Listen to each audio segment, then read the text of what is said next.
Ahí está. ¿Cómo están? Muy buenas tardes. Un saludo a todos presentes de manera presencial.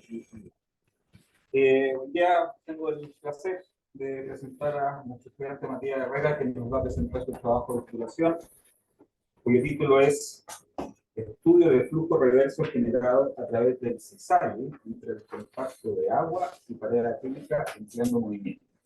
Sinusoidales. ¿Ah? Empleando movimientos sinusoidales. Sinusoidal. Estuvo a cargo del profesor ya Pablo Gutiérrez, gestionado por el profesor Rodríguez. Así que tienen entre 20 y 25 minutos para presentar y después vamos con las preguntas. Puede que sean más. Ya. Bueno, primero que nada, muchas gracias por venir. Este es mi trabajo de tesis. Como ya se mencionó el título, estudio de flujo reverso generado a través del CISAI entre el contacto de agua, pared acrílica, empleando movimientos sinusoidales. El cual, sí, es un título más o menos largo, bien bastante largo, el cual vamos a entender a medida que vayamos entendiendo eh, vayamos viendo la presentación, ¿cierto? Ya. Eh, bueno, la motivación para realizar este estudio viene eh, desde querer manipular objetos sin un contacto directo, ¿cierto? Esto se ha realizado, se conoce ya como en la ciencia ficción a través de láseres, que es como lo más común que uno conoce, que es a través de un láser que atrae algo, ya sea una vaca, un ovni, ¿cierto? Y en laboratorio también es donde más se ha trabajado. Hoy en día eh, hay estudios ya, primeramente desde el año pasado a escala macroscópica, como lo podemos ver ahí, donde un láser atrae una cierta figura acrílica. Pero donde nosotros también podemos observar dónde existe esta manipulación sin contacto, esta atracción esta es en fluidos, como lo podemos ver en el bote de juguete, que lo vemos en el video ahí que está a mi izquierda, donde justamente tenemos un bote que se dirige a un generador de ondas que genera ondas superficiales en un fluido. ¿Ok? ¿Dónde podemos ver algo parecido a esto? Donde existe una manipulación, donde existe un transporte de masa.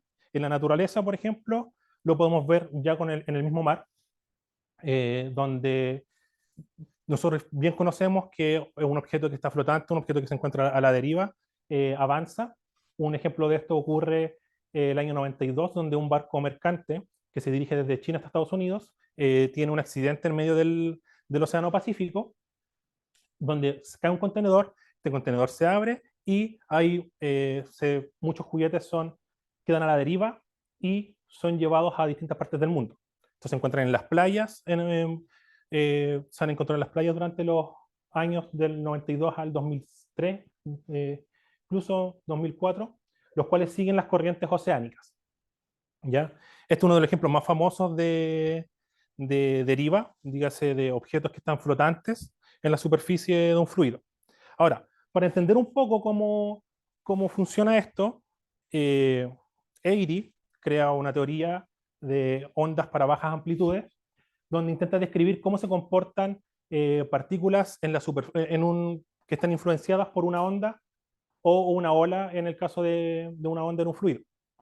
¿Ok?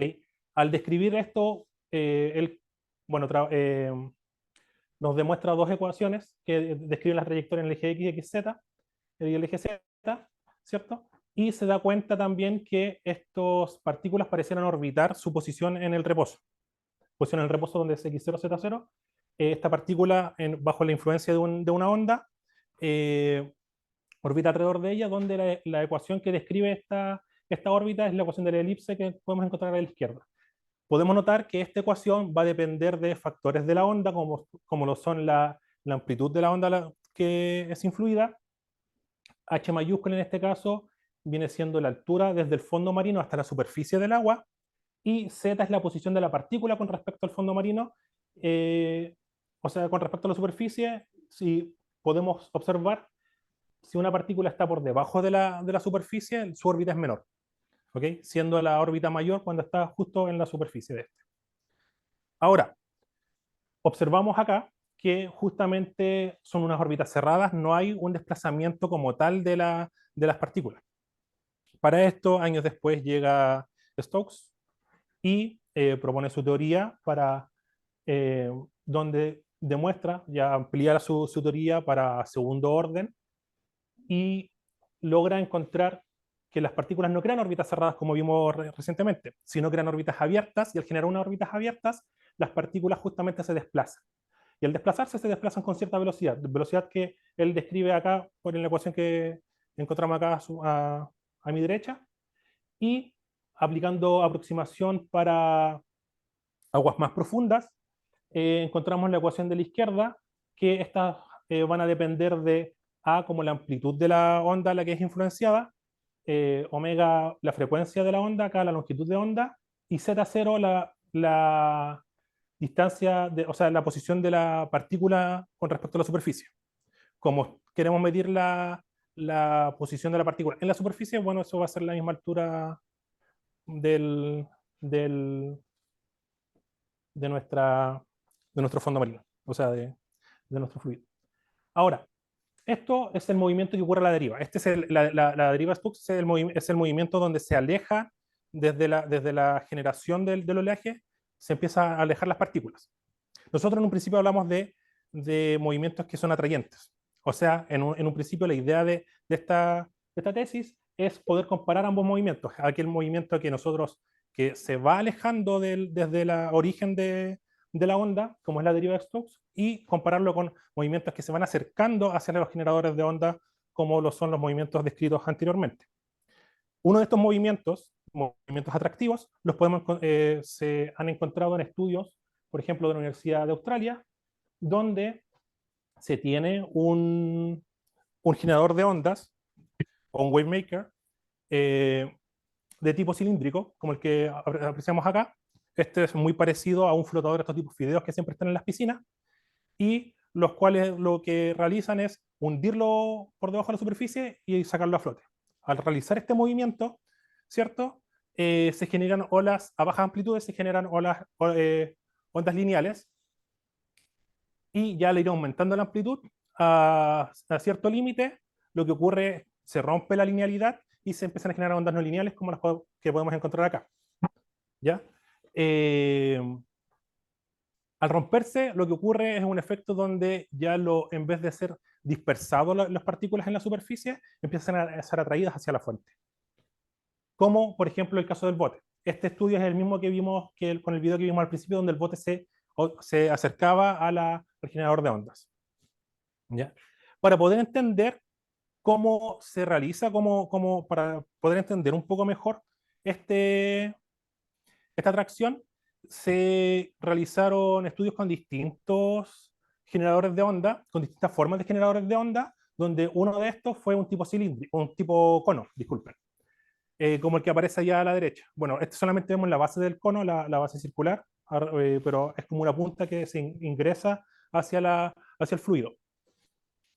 Al ir aumentando la amplitud, o sea, al ir haciendo oscilar de manera vertical este generador, se empiezan a encontrar vórtices como los que se encuentran acá, y acá podemos encontrar una evolución de estos vórtices. O sea, en un principio se forman vórtices en la vecindad cercana al generador de ondas de manera organizada, los cuales después van creciendo hasta ya ser medianamente caóticos. Lo que ocurre con estos vórtices es que se empiezan a juntar, en la vecindad cercana se empiezan a juntar en forma de pares para el generador de ondas tipo cilíndrico, donde se generan ondas, o sea, flujos repulsivos desde el generador de ondas, y ya, como podemos ver acá, se juntan en pares, dos vórtices en pares, y por sentido de giro del mismo vórtice, también se generan ondas atrayentes hacia el generador de ondas, donde eventualmente, si ya la amplitud empieza a ser mayor, el flujo atrayente al generador de ondas es mayor que el repulsivo. ¿Ya? Otro estudio donde se puede encontrar también estos flujos atrayentes es un estudio en el que hemos participado de patrones con forma de erizo. Ya voy a llegar a donde existen esta circulación de atrayente, Para eso tengo que explicarles un poco cómo se forman estos patrones con forma de erizo. ¿Ok? Estos patrones se encontraron en un estudio de ondas de Faraday, donde se crea una onda estacionaria como la que podemos encontrar acá arriba, ¿sí? Al crear esta onda en la superficie, en esta parte de acá arriba, esta es la vista superior de este mismo estanque, este visto por el lado, este visto por arriba, eh, se generan los patrones que podemos ver ahí en la esquina, estos patrones de acá. ¿Ok? ¿Cómo se generan? Bueno, esos patrones se generan bajo tres contribuciones. Primero, una circulación interna, como podemos observar acá, donde las partículas suben por los nodos y se devuelven hacia abajo hacia los antinodos. ¿Cuáles son los nodos? Bueno, los nodos son estos puntos en la superficie que pareciera que no hay eh, un desplazamiento vertical, y los antinodos son los que claramente ya la máxima amplitud donde sube y baja. Se genera esta circulación como primera contribución que lleva a las partículas a la superficie. Luego, como la segunda contribución, es compresión y estiramiento de la superficie. Como vemos, hay un punto en el que se encuentra todo plano y después se vuelve a estirar, y así va jugando en estas configuraciones, los cuales van creando una especie de espinas, se van aglomerando material en los antinodos. Y hay una tercera configuración que hace que estas aglomeraciones, estas espinas que se van generando, se vayan separando una con respecto a otra. Existe una circulación en la propia superficie, que es como la que observamos acá, donde se van alejando del antinodo y se van acercando a los nodos. ¿Okay? Esa tercera contribución no había sido estudiada y se ve bien interesante, y podemos ver cómo existe un cierto flujo de atracción hacia las paredes del contenedor que contiene esta onda de Faraday, ¿cierto? Por lo cual se decide separarla del resto para ver cómo funciona, para entenderlo un poco más. De esta manera se crea el siguiente montaje, donde se crea un disco que va oscilando y va imitando el movimiento de la superficie de la onda, como podemos ver en este video de acá. ¿Sí? En el caso del disco, los extremos del disco simulan los que son los antinodos de la onda, y el centro simula lo que son el nodo. Por lo tanto, el fluido intenta salir disparado desde los extremos del disco y es atraído hacia el centro del disco. Ok. Y este movimiento, esta contribución, esta circulación que es atrayente hacia el centro del disco, es el que nos buscamos estudiar más a profundidad y lo buscamos comparar con lo que es la deriva de Stokes. ¿Okay? Tenemos la deriva, que es un movimiento que repele desde la fuente, y tenemos esta circulación que se genera por el cisalle. El cisalle vendría siendo el roce que hay entre la superficie del fluido y la pared, es atrayente hacia el centro del disco. Ya con eso diseñamos un montaje experimental para poder hacer competir estos dos movimientos. De esta manera obtenemos un vibrador que viene siendo un vibrador horizontal que oscila en una dirección para generar el movimiento de la deriva de Stokes, y para ir comprobando cómo se mueve el vibrador de manera correcta, se le conecta un acelerómetro, el cual también se va midiendo. Por otro lado, queremos generar el movimiento de esta circulación, de esta tracción producto del cisalle, y para hacer oscilar el disco ocupamos un motor stepper. Y este motor stepper se conecta al disco, hace girar el disco, y luego, para ver si el disco está girando de manera correcta, también conectamos un encoder rotatorio para comprobar cuál es el movimiento exacto del disco. En este montaje juntamos estos dos movimientos, estas dos contribuciones, la de la deriva de Stokes y el cisalle, creamos nuestro movimiento en conjunto. Para estudiar este movimiento en conjunto, para ver cómo se mueve el fluido, ocupamos un arreglo óptico, agregamos partículas al fluido, y estas partículas están tintadas, por lo cual deberían brillar al ocupar un láser, un arreglo láser, al cual hacemos brillar las partículas, y luego vemos cómo se mueven estas partículas con cámaras. Ya tomadas múltiples imágenes, se realiza la técnica de PIB, que, bueno, más adelante vamos a explicar cómo funciona y que nos sirve para encontrar las velocidades a las que se mueve el flujo a través de las partículas. Finalmente, para hacer competir estos dos movimientos, entonces, se crea el montaje experimental que encontramos acá. Acá tenemos el contenedor donde va a ir nuestro fluido, ¿cierto? Tenemos acá el generador de ondas, que van a generar dos tipos de contribuciones. Uno es en el disco, al ir oscilando, y todo este disco está conectado al vibrador, que va creando la deriva de Stokes al ir vibrando, al ir oscilando también en dirección horizontal. Esto se llena de agua con partículas, se ilumina con una capa láser, la cual se encuentra cercana a la superficie, y luego instalamos una cámara por debajo, o sea, por debajo instalamos un espejo a 45 grados, frente a este espejo instalamos una cámara para poder ver bien estas partículas. Y el arreglo del láser consta de dos lentes cilíndricos, uno más pequeño que se encuentra justo en la salida del láser, que abre la capa para hacer una capa plana y poder iluminar toda la superficie, y otro lente cilíndrico más bicóncavo, biconvexo, si no me recuerdo, biconvexo, que nos ayuda a enfocar en una dirección en concreto, en una posición en concreto el láser para no perder tanta intensidad. ¿Ya? Ok. Para poder hacer funcionar este montaje experimental, se configura el motor stepper, se configura el vibrador a través de un generador de funciones, ¿ok? Pero vamos a notar que son 4 parámetros los cuales podemos ir variando. Amplitud y frecuencia para el disco, amplitud y frecuencia para el check. Para no enredarnos con todo este movimiento de datos, ¿cierto? Creamos a través de un script de MATLAB, se crea una interfaz gráfica donde podemos controlar los 4 parámetros a controlar, y también podemos controlar la toma de datos. Podemos elegir cuánta cantidad de fotos podemos obtener, la cantidad de muestras y el tiempo que existen entre cada muestra. También podemos configurar la exposición que va a tener la cámara, básicamente.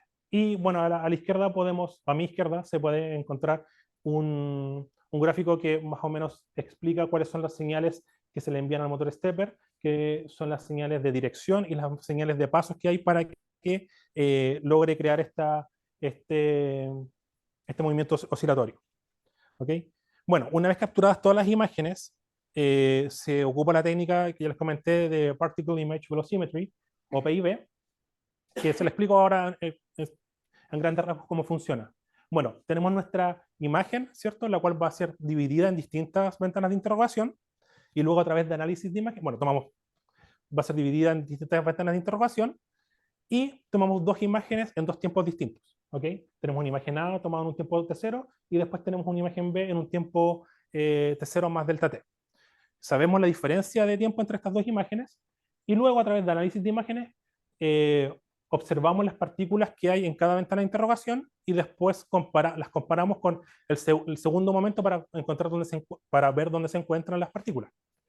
Ya con esto encontramos que, claro, se movieron en esta dirección, y por lo tanto podemos crear un vector de desplazamiento de las partículas, y como conocemos la diferencia de tiempo que hay entre las dos, podemos calcular también la velocidad. De esta manera, a través de todas las ventanas de interrogación, tenemos algo parecido a lo que encontramos acá, donde podemos ver por áreas cómo se desplazan las partículas, la velocidad de las partículas. Ok, entonces ahora lo entretenido, los resultados de los datos, los resultados que hemos obtenido. Primero, observamos cómo se comportaba el disco solo. Se tomaron distintos parámetros para comprobar cómo se movían las partículas bajo la influencia del disco. Se tomaron varias fotos, y de estas varias fotos se crea el video que encontramos a continuación. En este video, en el recuadro amarillo, se encuentra la posición del generador de ondas del disco, y que también va a ser del generador de la deriva de Stokes eventualmente. Para todas estas imágenes, nuestro sistema de referencia se encuentra acá en la esquina, por lo tanto, las velocidades positivas van a ser hacia mi izquierda y hacia arriba en el caso donde corresponda. Y todas las imágenes que vamos a ver de aquí adelante va a ser el generador de ondas en esta posición. ¿Ok? Al tomar todas estas imágenes y sobreexponerlas una encima de la otra, podemos encontrar las trayectorias de las partículas que podemos encontrar ya acá. Estas son para la configuración que estamos viendo acá, que es para un movimiento con una amplitud de 5 grados, encontramos estas trayectorias de partículas y finalmente las velocidades de estas partículas, estas son solamente las velocidades horizontales, las encontramos acá en el gráfico de PIB. Y acá, para calcular las velocidades que les voy a mostrar a continuación, lo que se hizo fue tomar las velocidades en esta región de interés, que es este cuadrado rojo que encontramos acá, y se promediaron las velocidades en esa región, en ese ROI. Y bueno, lo importante, se tomaron se estudiaron dos configuraciones en específico, una amplitud de 5 grados y una amplitud de 7 grados, y se fue aumentando la frecuencia. Ingeniería física. Y se empezó a observar cómo variaba la velocidad. Sí. Encontramos un mínimo para los 5 Hz, para los 5 grados, que este mínimo corresponde a la mayor rapidez del flujo atrayente hacia el disco, ¿sí? Y de aquí en adelante empezamos a ver cómo ya el flujo empieza a tener una tendencia repulsiva desde el disco, o sea, se van alejando del disco. Lo mismo para 7 grados, encontramos una mínima en 5 Hz y después al ir aumentando, encontramos una tendencia de alejarse. ¿Por qué encontramos esta tendencia? Bueno, eso lo explico a continuación. Al ir moviendo el disco solo, encontramos tres comportamientos del flujo. Un primer régimen a los 5 Hz, donde tenemos más o menos un comportamiento local, dígase, no interactúa con los bordes de nuestro contenedor, donde podemos notar que es mayoritario el flujo atrayente hacia el centro del disco y es más pequeño el flujo repulsivo. Un segundo régimen, que lo encontramos por acá, que es aproximadamente a los 5 Hz, donde ya empiezan a haber unas pequeñas interacciones con los bordes del contenedor y ya empiezan a predominar, empiezan a aumentar los flujos repulsivos. Ya empiezan a ser más grandes que los flujos atrayentes hacia el centro del disco. Y finalmente un tercer régimen, que es para mayor a 5 Hz, donde encontramos que en la zona cercana al disco hay casi reposo de partículas, las partículas casi no se están moviendo y ya son totalmente predominantes los flujos repulsivos. ¿Ok? Y ya tenemos aquí podemos ver cómo se devuelve el fluido, la circulación, porque hay interacción con los bordes. Ahora, se realizó este mismo estudio para el shaker, donde comparamos solamente el movimiento de la derivada de Stokes, que se van alejando del generador de ondas.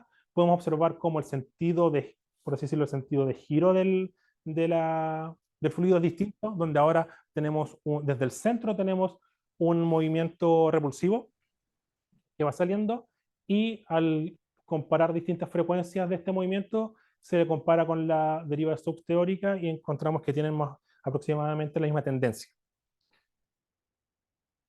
Para la configuración anterior, para esa configuración, el movimiento que se puede apreciar es de esta manera. Aquí se realizó lo mismo, se tomaron todas las imágenes, se juntaron y se puso una velocidad por 4 veces la velocidad que se puede observar con el ojo humano, y luego al sobreexponer todas las imágenes obtenemos las trayectorias de algunas partículas, que es la de la izquierda, la imagen que encontramos a la izquierda. Y bueno, ya con eso queda ver cómo se comporta el movimiento en conjunto, cómo compiten estos dos movimientos, cómo compite la derivada de Stokes, que es la que aleja el movimiento, y el movimiento por el cisalle, que es el atrayente hacia el centro del disco. Para esto, configuramos el disco para que oscile con la configuración que mayor atracción hacia el disco nos otorgó, y se empezó a cambiar la frecuencia del shaker, se empezó a aumentar, donde ya observamos cómo de a poco el disco empezamos desde un mínimo de atracción y luego ya empezamos a ver cómo empieza a influir el movimiento de deriva, y finalmente ya las partículas empiezan a alejarse totalmente del generador de ondas. Ya cuando se empiezan a alejar completamente el generador de ondas, ya la circulación que ocurre en esta configuración, podemos encontrar dos vórtices, ¿cierto? Donde ya las partículas se van alejando del generador de ondas. Esto es lo que vamos a observar. Ahora, los casos más interesantes, esto ya es cuando totalmente es la deriva es la que sobrevive se come, por así decirlo, totalmente la contribución del disco, y movimientos interesantes ocurren justo antes de que ocurran estos dos vórtices. Recordamos que tenemos estos dos vórtices, y anteriormente observamos a 5, 6 y 7 Hz, observamos cómo bueno, esta imagen, como corresponde, empezamos desde un movimiento, desde una partícula, la empezamos a seguir y genera las trayectorias que estamos observando a continuación. A 5 Hz podemos observar como dentro de algunos vórtices, de los vórtices finales, ya tenemos subvórtices internos, los cuales ya terminan siendo solamente uno anterior a los 7 Hz y después al 8 Hz, que fue la imagen anterior que vimos, ya solamente son dos. Tenemos también algunas circulaciones interesantes en la vecindad cercana al disco, donde tenemos otras circulaciones más pequeñas. ¿Ok?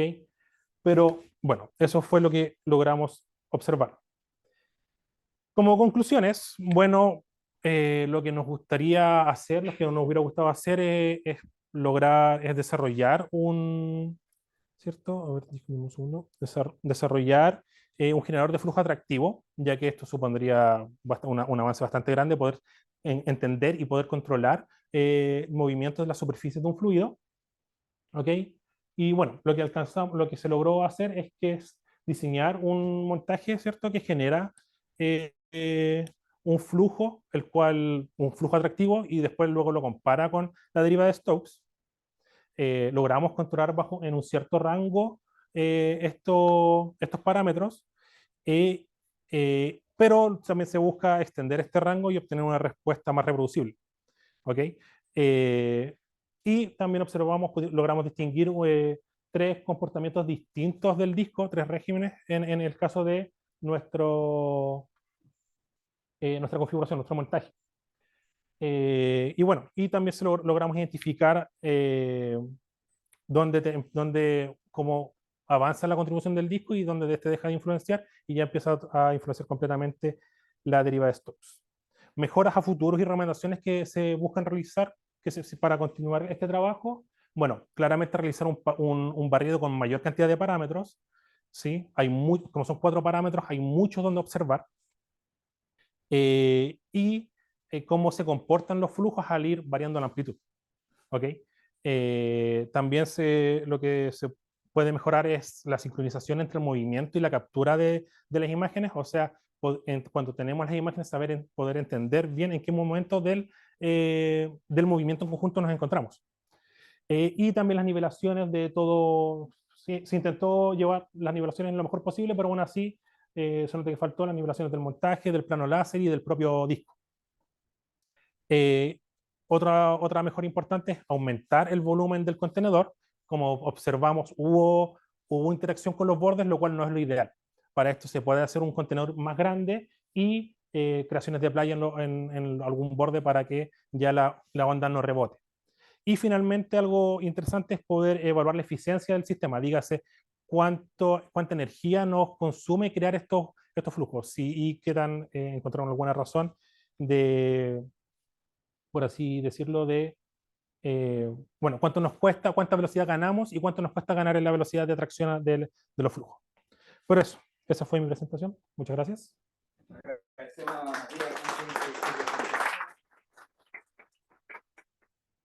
Vamos a la pregunta de la comisión. Voy a partir por el profesor Nicolás. Sí, aquí. Pregunta. Sí. Matías, ¿puedes volver al transparente 12? 12. ¿Qué es eso? ¿El micrófono? Ah. Sí. Sí, ese.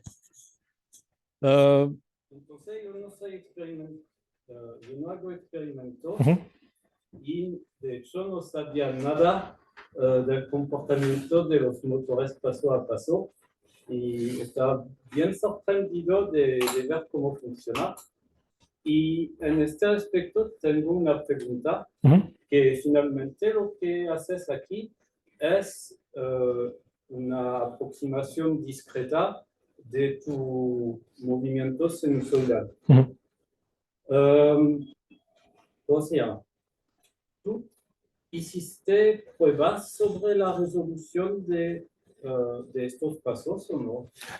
Sí, o sea, en la figura sí, yo entiendo que se vea bien discreto, pero lo que ocurre es que para este caso, para el caso de la figura, está bien reducido la cantidad de pasos con respecto a los que sí ocupamos realmente. Esto, Ok. esto es para poder ilustrar cómo funciona el paso con respecto a la señal enviada. Pero ya en los datos reales, los pasos son mucho mayores y al graficarlos las curvas son, al ojo se ven iguales. Entonces, acá son Ok. pocos pasos con respecto a los reales utilizados. Ok, super. Eso no lo había entendido. Yo pensaba realmente que tú tenías un nivel bajo de la resolución que no te permitía ir más como resuelto que eso. No, sí, son varios pasos. De hecho, la cantidad de pasos, bueno, para la configuración del movimiento del disco, tenemos generador de funciones que controlamos a través de MATLAB. Y el generador de funciones le manda señales al driver del motor paso a paso. Y la resolución que se ocupa es la mayor permitida por este generador de funciones, que debe estar por el orden de los 30.000 pasos, datos por señal, más o menos por ahí va. Así que es harta, son harta la cantidad de pasos por oscilación que se obtiene. Ok. Después tú puedes ir un slide más adelante. Sí, aquí tú hablas de la PIB. Ujú. Tenía una pregunta bien naiva. Tú dices que el método no es intrusivo. Ah, Pero sí. sí, tú pones partículas, lo que normalmente debería influir sobre el movimiento del flujo.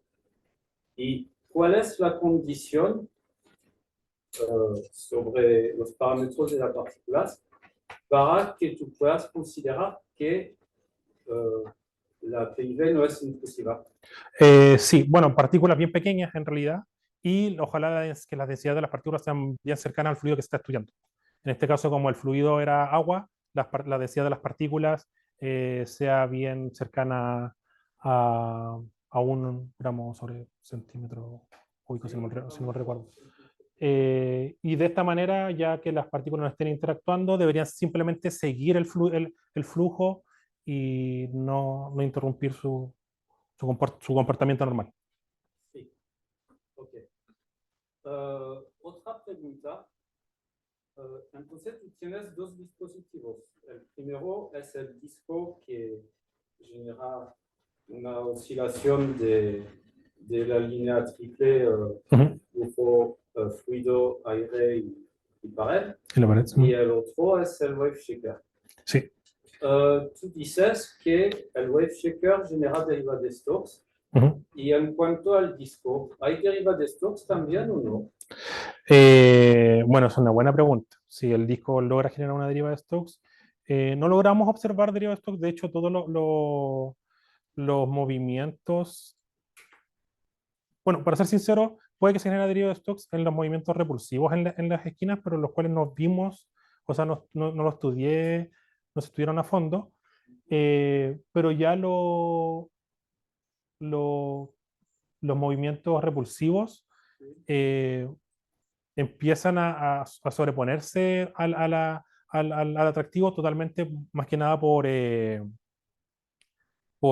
logran chocar con los bordes al fin y al cabo. Entonces, lograr deriva de Stokes, yo creo que también sería bueno observar, estudiar un poco más en detalle lo que son lo-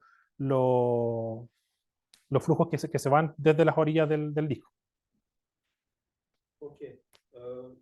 Me lleva a otra pregunta, entonces. ¿Cómo tú discriminas con medios experimentales si hay derivadas de Stokes o no? Bajo los parámetros que se están utilizando. O sea, deriva de Stokes para bandas ya más progresivas, ¿cierto? Y eh, más que, bueno, saber los parámetros que estamos utilizando, conocerlos bien y si se genera deriva de Stokes o no.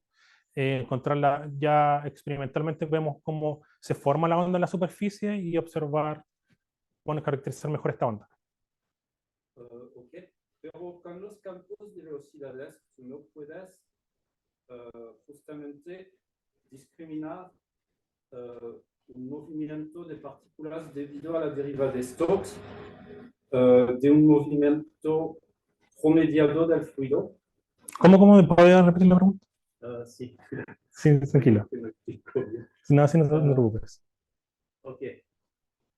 Mi pregunta es, experimentalmente, ¿tú no podrías poner en evidencia el hecho que hay deriva de Stokes promediando el campo de velocidad del fluido sobre un periodo de oscilación de tu solaz o de tu shaker? Si pudiera determinar si deriva de Stokes promediando las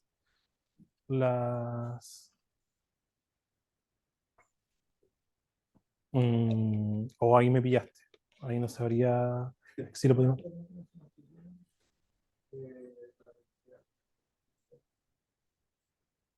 ¿Esa? Claro, en este caso tenemos deriva de Stokes y lo cual se compara con el modelo para este caso. Aquí calculamos la deriva de Stokes teórica. Sí, eso es la deriva de Stokes teórica. Pero experimentalmente,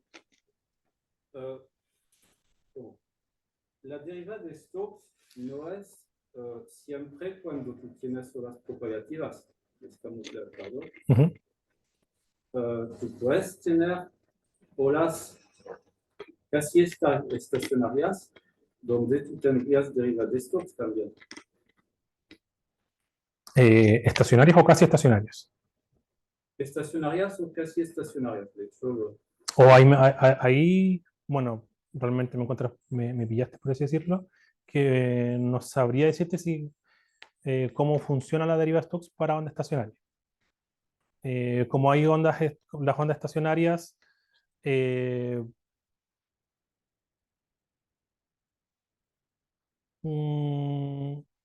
no sabría, puede que haya una deriva pequeña para una onda estacionaria, Sí. pero ahí el estudio en específico de eso yo no por lo menos yo lo pasé por alto, para esos casos. Okay. No, de hecho, como la deriva de Stokes se puede generalizar al hecho que el movimiento de tus partículas difiere el movimiento promediado sobre un periodo de tus partículas difiere del movimiento de tu fluido, pero en el marco euleriano. Claro. Entonces, haciendo cálculos de campos de velocidad instantáneo y tomando el promedio de eso, tú podrías normalmente discriminar la presencia de una deriva de Stokes. Sí, o sea, pero ahí para los campos, por decirlo, los campos lorianos, con la diferencia de campo loriano con el lagrangiano, no entramos, por lo menos yo no entré mucho en detalle, no me fijé mucho Ok, tú no hiciste eso. No hice ese estudio al respecto. Así que ahí. ¿Puedo tener más preguntas? Sí. ¿Cómo lo decís que no? Okay. No una cantidad excesiva. No, pero una cantidad. No, de hecho, yo creo que vaya a pararme con la próxima solo. Muy bien. Me recuerda que esto es de undergraduate. Sí. Es con respecto a una imagen que tú pusiste en tu tesis, pero no aquí en la presentación, y tú muestras la señal que es dada por el acelerómetro. Sí. Y esta señal, tú esperas una señal sinusoidal y la señal que obtienes es muy fea. No es tu culpa, pero... Sí, no es parte de... esa sí, esta. Sí. La pregunta que tenía es, ¿esta señal es un artefacto que es debido al acelerador o es realmente el movimiento de tu shaker? Bueno, al observar esta señal, esta es una extracción de la señal completa es de esta misma manera repetida a través de todo el tiempo y por lo cual podemos decir que sí es la señal del shaker, ya que estos shakers están diseñados para altas amplitudes o altas frecuencias. y acá estamos ocupando frecuencias muy pequeñas, estamos ocupando frecuencias entre 1 y 10. Entonces sí hay un ruido bien grande. Ahora, ¿cómo si este ruido, por ejemplo, lo ve el flujo o el fluido? Se podría decir que no realmente. No sé qué tanto influye en la deriva de Stokes. Claramente genera un error grande. Vemos que los datos se separan más o menos de la tendencia, o sea, de la curva de Stokes teórica, pero para estos rangos, más o menos, se podría decir que nos sirve. Ok. Entonces me paro aquí. Muchas gracias. Gracias a ti, Nicolás. Vamos con la pregunta del profesor Falcón.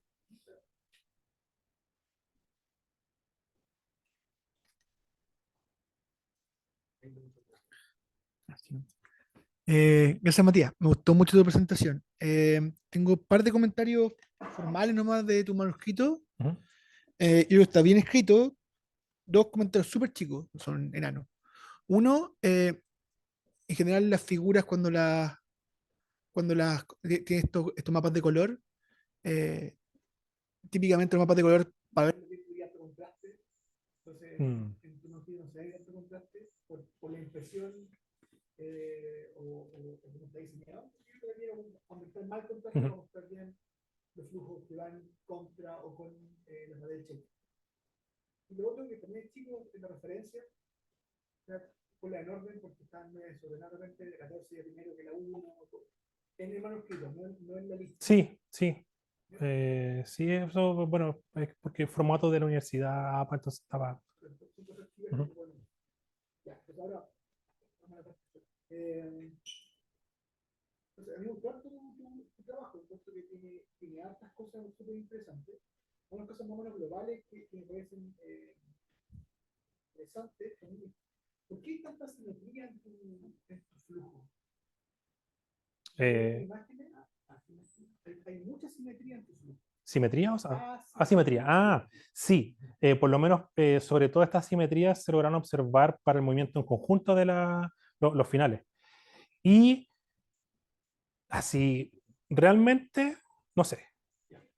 Como hipótesis que hemos estado intentando explicar un poco por qué ocurren esto, se encontró una simetría, por ejemplo, del disco. Hay muchas imágenes de las cuales observamos que el disco en las imágenes no se ve recto, o sea, hay una cierta grado con respecto a las murallas, y ahí al parecer existe. Yo lo intenté disminuir, se cambió varias veces el montaje, el fierro que une también el disco con el shaker. Eh, pero también otra cosa para el movimiento en conjunto es que hay un flujo repulsivo acá, pero el disco, como yo les mencioné, está acá.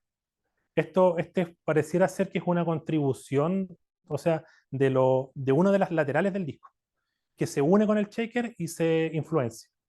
No sé por qué en este lado, y no es simétrico. Yo también hubiera esperado que esto ocurra simétricamente en ambos extremos, pero se tendió por un lado, y lo otro, como se notan en estas imágenes, eh, hubo una entrada de material, si se aprecia, que está desde este lado, que tampoco entendí cómo ocurre. Se cambió, o sea, se tomaron datos en distintos días y se siguió observando. Entonces, hasta esa etapa, que fue ya la etapa más o menos final, por temas de tiempo no ahondé más en cómo corregir esta simetría, que sí, por lo menos es bastante preocupante de por qué ocurre y por qué se ve. Pero eso, yo creo, en primera instancia, yo diría que simplemente, como mencioné en las mejoras, una nivelación. Observar bien que esté bien nivelado y ojalá quizás para un momento en el que el contenedor sea más grande, el volumen sea mayor, probablemente la simetría exista mayor simetría.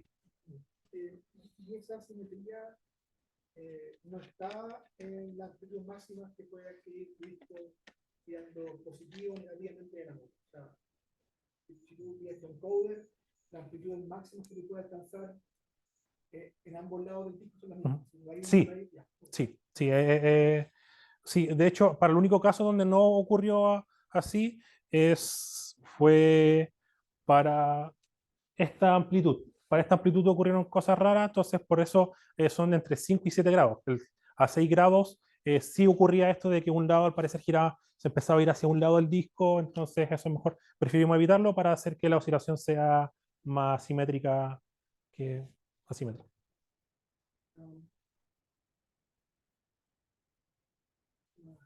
Eh, ya. Entonces, en tu manuscrito, tú hablas sobre la integridad modulacional, esta integridad de Benjamin Fair, eh, que tú dices que es lo que en verdad domina la generación estadística de Stokes. Mi pregunta, no tanto si me podría decir como, oye, explícame esta idea, es más que todo, ¿por qué tiene una inestabilidad para vivir? ¿Qué debe ser inestable el paquete de datos? La de Benjamin Fair, se genera esa inestabilidad en el rompimiento del estudio de chats de la Universidad de Australia, si no me recuerdo. Y bueno, ellos más que nada explican que esta inestabilidad ocurre cuando se rompe la no linealidad en este estudio.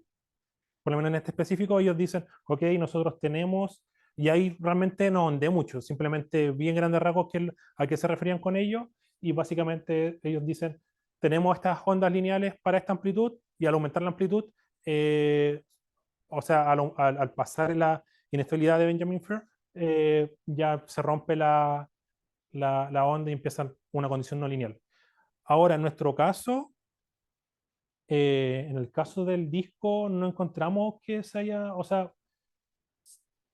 puede que existan, y bueno, por la deriva Stokes existen movimientos no lineales, pero por lo menos configuraciones como esa, donde se rompía totalmente la no linealidad, nosotros no observamos. O sea, ese crossway no tiene por qué aparecer. Mi pregunta origen es sobre si en serio no, mi pregunta es si ustedes ven. No. Entonces, a priori, que aparezca una inestabilidad no es una condición necesaria para tener este tipo de flujo atrayente, justamente. Sí, sí, eso justamente. Es solo problema. Sí, sí, definitivamente es solo problema y el estudio ahí es más, se complica. Ok. Entonces, yo quisiera que me comentara un poco en tu experimento si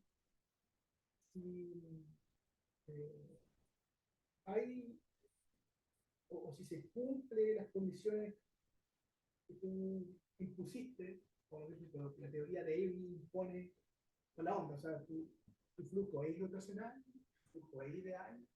Ah, ya, sí.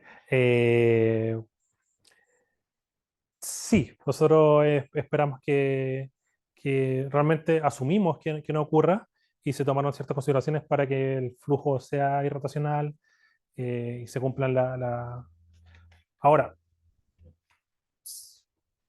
realmente existe deriva de Stokes, entonces la teoría de Airy no se condice mucho. Existe arrastre, existe deriva, entonces realmente no ocurre, no ocurre como tal. Ahí. Entonces, claro, esa es la buena pregunta, porque todas estas cosas que tú puedes ocupar herramientas que tú sabes que funcionan más o menos para cuantificar lo que pasa, pero después es diferente decir, yo voy a suponer que pasa esto y ver si pasa. Entonces, claro. Lo que dijo Nicolás sobre que aparezca deriva de Stokes, incluso si es que la onda estacionaria, eso no está metido en tu teoría de flujo potencial, ideal, no funciona. Otra cosa es, por eso funciona menos bien para poder cuantificar lo que estoy mirando. Entonces creo que es importante que lo puedas, por lo menos como escrito o quizás en futuras iteraciones, como utilizar. O sea, claro. esto es una forma de poder seguir de las partículas, por ejemplo, y con eso vamos a cuantificar lo que pasa con el flujo. Y para entender mucho, porque no es mi idea,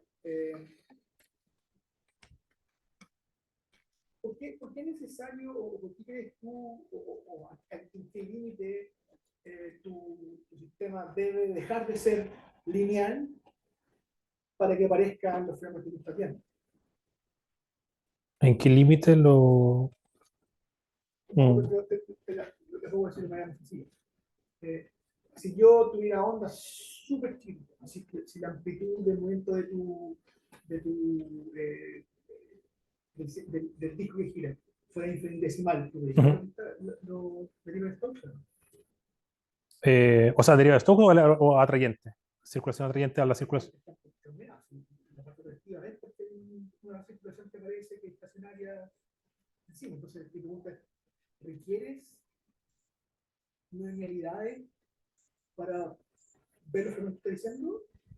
¿O sencillamente le pongo cualquier amplitud de disco? Sí, no, sí, Se ve igual. sí. Entiendo dónde va la pregunta.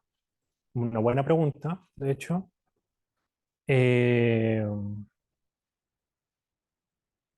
claro, hay un poco de sesgo por mi parte porque ahí no sabría decir porque justamente yo forcé, o sea, tomé los datos esperando que ocurrieran y por ende ocupé amplitudes más o menos altas. Entonces, experimentalmente, si es que llegaran a observar, yo esperaría que sí. De hecho, acá para bajas amplitudes y baja amplitudes más que baja frecuencia, siguió ocurriendo esta circulación en la cercanía del disco. Pero claro, yo lo que busqué era aumentar esta circulación, aumentar esta velocidad atrayente, entonces mm, yo eh, no los, o sea, ¿cómo se llama esto? No me detuve a bajas amplitudes, pero sí se observa. Entonces, no creo que no es necesario romper la linealidad para que ocurran estas circulaciones atrayentes. Yo creo que sí. Lo que pasa es que uno cuantifica cuán lejos de la linealidad está. Mm, Y justamente esta teoría de Stokes dice que la onda que te envía es un armónico, el número de Ursel, por ejemplo, que relaciona cuán grande es el segundo armónico, te dice más o menos cuán fuerte es esta no linealidad. Entonces, lo que tú esperarías, lo digo, es que un sonido empieza a ser suficientemente grande y es suficientemente grande pregunta, ¿cuánto tienes tú que esforzar para que claro. O sea, yo esperaría que sí, siempre esté, pero que tienes que esperar, no sé, 25 años Ya, para que te aparezca un radio y empiece a dar vueltas. ya. Entonces, creo que una buena pregunta es saber cuánto tienes tú que esforzar. Y probablemente si tú sabes cuánto tienes que esforzar para poder ver este radio que aparece, te va a poder hacer muchas respuestas a las preguntas que tenemos sobre si está chueco o no está chueco. Claro. Gracias, porque es muy interesante tu trabajo. Ya, muchas gracias. Gracias, Claudio, por la pregunta. Profesor Gordillo. Yo no tengo. ¿Algún comentario? Bueno, simplemente quería destacar que Matías trabajó súper bien. Hay que decir que este trabajo fue hecho en dos partes. La primera parte de la carrera de los servicios, que fue hace varios años, en colaboración con varias personas que están aquí, en la que muy valientemente se animó a colaborar con un artículo que presenta la red. Y esta segunda etapa que tomó un gran desafío, aquí voy a abordar esto para. Muy bien. Un Pablo, como profesor Guía de la persona. No. Yo sí tengo algunas preguntas. Un par que tienen que ver como con el trabajo mismo. No me acuerdo si era la diapo 15 o 16.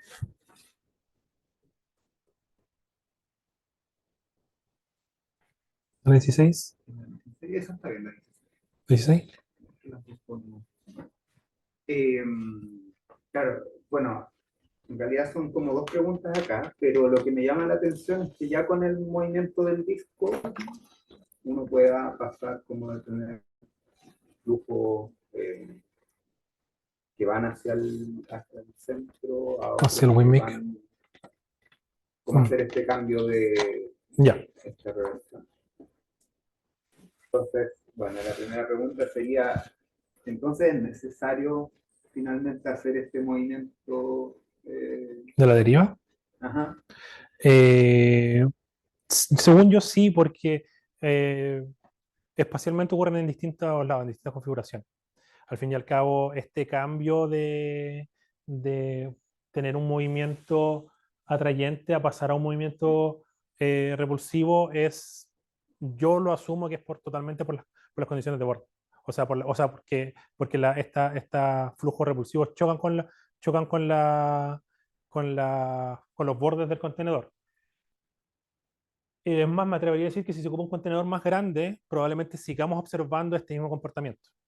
Lo que sigue observando es que también existe esto acá. o incluso si también ocupamos otra configuración del contenedor donde separamos las contribuciones quizás a través de canaletas internas o playas al interior, eh, logramos ver caminos donde vemos que por el centro existe un flujo que se va y por los lados algo que vuelve de manera más limpia que lo observado acá. Y por lo tanto, eventualmente sigue siendo relevante ocupar el derivative stux, que esta sí va a salir desde el centro del generador de ondas en dirección contraria a este movimiento. Claro, claro, como para tener el control finalmente, sí sería necesario tener ambos. Ujú. Y otra pregunta de esta diapo, claro, me queda la duda, si acá está casi siempre saliendo el flujo, ¿por dónde está volviendo? Bueno, acá en este dejamos un poco afuera, queda un poco afuera la imagen final del contenedor.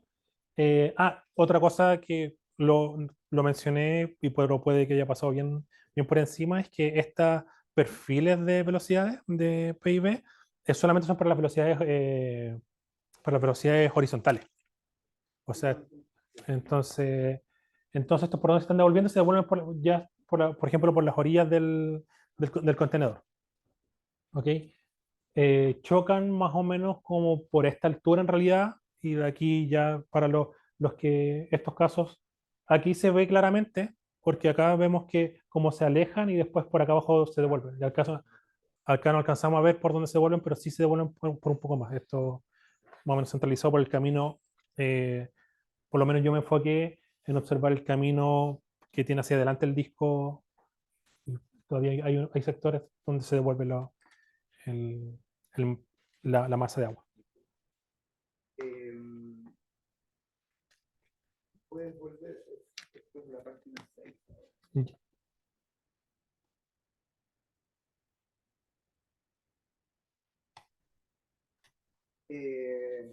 Claro, mi pregunta es claro, no estaba como vinculó Disculpa, el trabajo del título. claro. Sí.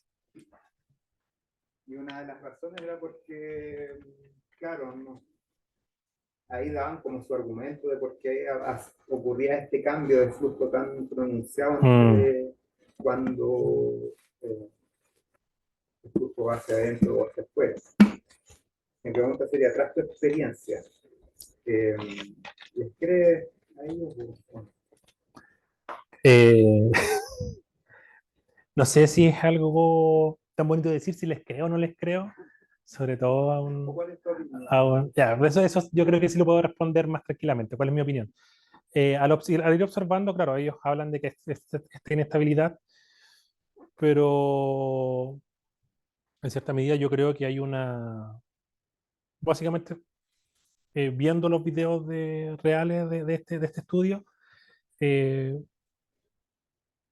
así una hipótesis bien vaga es que también tienen errores parecidos a lo que ocurrieron acá, que pueden ser rebotes con los bordes del contenedor, por ejemplo, y más cosas que no se están diciendo en este estudio, o sea, otras influencias que ocurren. Eh, pero eso podría decir bajo una opinión. Bueno, esas eran mis preguntas acerca del trabajo, pero tengo un par. Ya.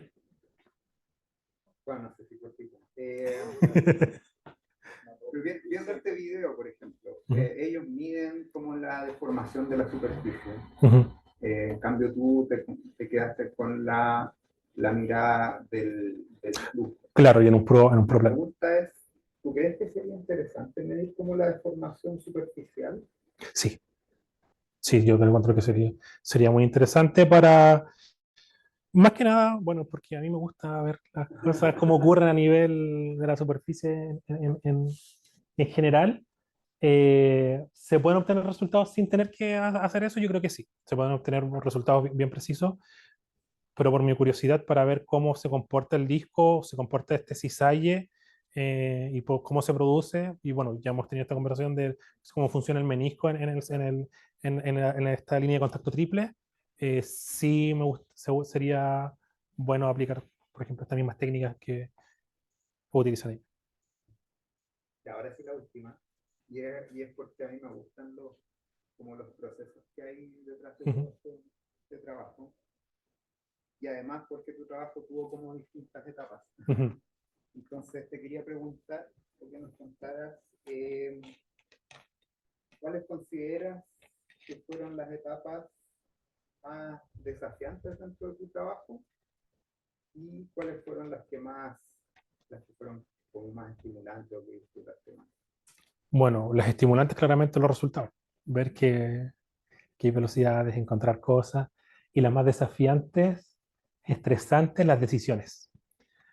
Hubieron muchas decisiones que pudieron haber sido mejores, como por ejemplo, lo habíamos conversado ya, que en vez de ir variando la frecuencia, ir variando la amplitud. La toma de imágenes correcta en el momento correcto también fue algo súper desafiante. Si logramos ver perfiles de velocidades, si nos pueden dar ciertas respuestas a estos perfiles de velocidades, pero bueno, uno que igual siempre le busca la quinta pata a los gatos y quiere ser bien perfeccionista para las cosas, entonces falta, siempre falta. Eh, y justamente en esto, eh, ocupando estas mismas técnicas, ver que las partículas bien, o sea, la fotografía, una de las partes desafiantes también fue y frustrante ver que en cierta estudio, en un principio, bien al principio, eh, por ejemplo, ver que la sincronización no era la correcta.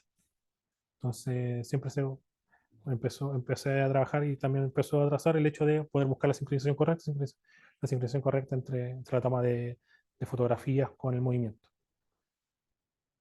Pero eso. Y al fin, bueno, volviendo al estimulante, los datos, encontrar que sí se lograron datos, ver que sí tenían cierto sentido los datos, ver que se veía una tendencia, eso fue lo más estimulante, encuentro yo.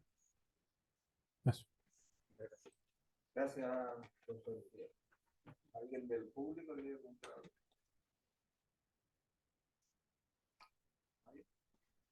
¿Puedo preguntar yo? Usted quiere preguntar como público. Sí, ahora como público. Solo es una pregunta, pero es solo una nota. Tú dices que tomaste malas decisiones, por ejemplo, en cuanto a variar la frecuencia, pero no estoy de acuerdo porque yo encuentro que esta inversión de velocidad a variar la frecuencia es bastante importante, que justamente es una cosa que no se esperaba del trabajo de ellos, que ellos hacen variar la amplitud que encuentran la inversión de movimiento, pero yo sería lejos de decir que la decisión de variar la frecuencia era mala. Bueno, gracias. Igual, o sea, sirve porque igual le deja un poco más tranquilo de ver que no era tan loco haber cambiado la frecuencia. A propósito de eso, tú pusiste una imagen que variaba la frecuencia y se formaban dos cosas. Una de las penúltimas, sí.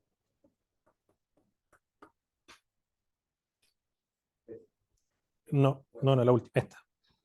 Para que a medida que aumentaba la frecuencia, de repente aparecían dos. Antes de eso, sí, esta es la 8, esta es la 8, una frecuencia de 8 Hz. claro, Y se ven dos rollos. dos. De ahí para adelante, sí. ¿Y por qué dos?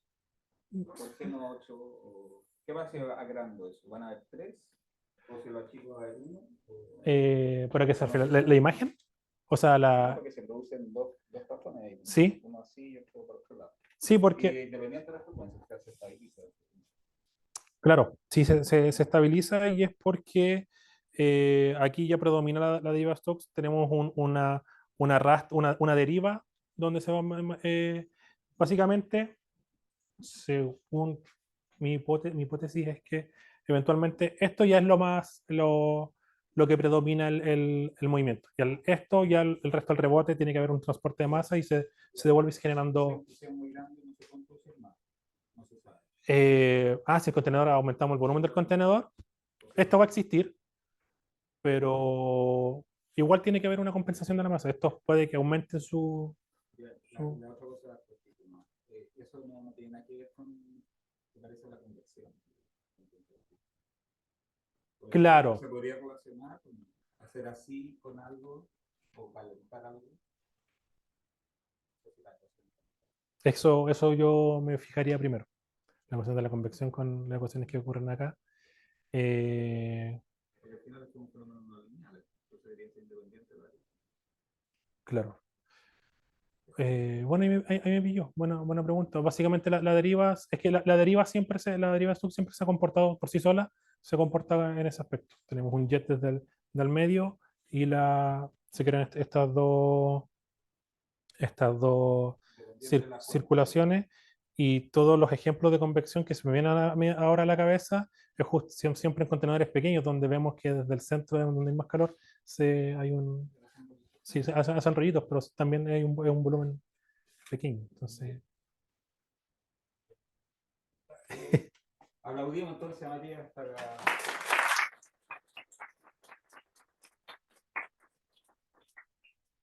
Le pedimos por favor a Matías y a su público que se retiren por unos minutos para calificar.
Vamos a hacerlo con el C. ¿Está transmitiendo desde Francia? Por favor, adelante. Todos nerviosos, ¿no?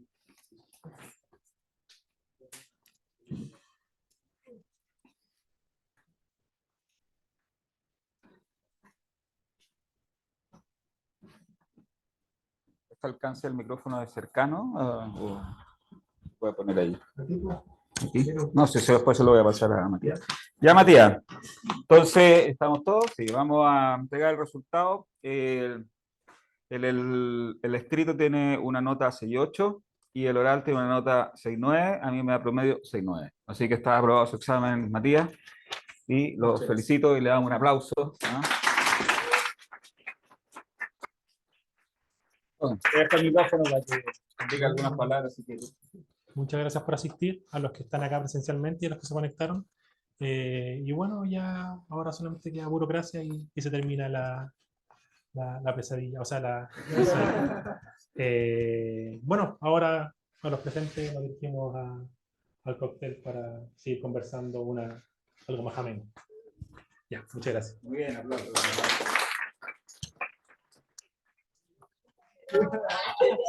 Damos por finalizado este examen. Muchas gracias a todos. Saludos a la gente que está en internet, en alguna parte, en la Matrix. Hola, aquí de la Matrix.